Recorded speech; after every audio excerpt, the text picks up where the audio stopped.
Oso ondo, badakigu mugimenduan dagoen partikula batek eremu magnetiko baten barruan sartzerakoan indar bat jasango duela.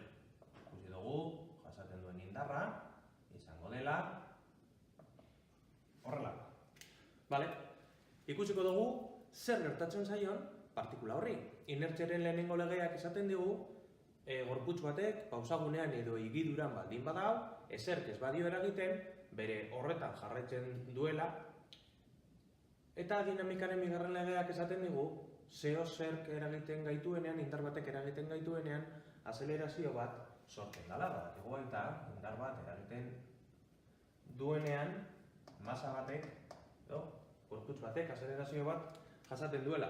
Orduan, ni baldin banau mugimendu batean eta indar batek eragiten badit, nire higidura aldatuko da.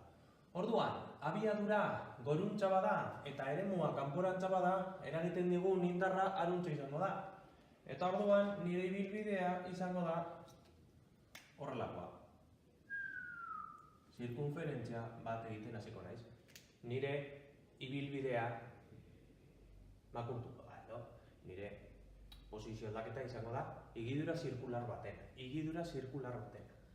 Hemen, abiadura beruntza, eremua kanporantza, abiadura bera, eremua kanpora, indarra haruntza. Orduan nire mugimendua izango da honuntza.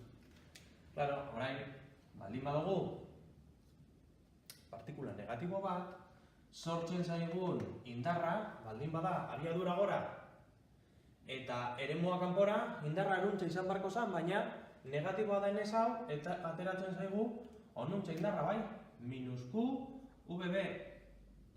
Eta minus Q, VB.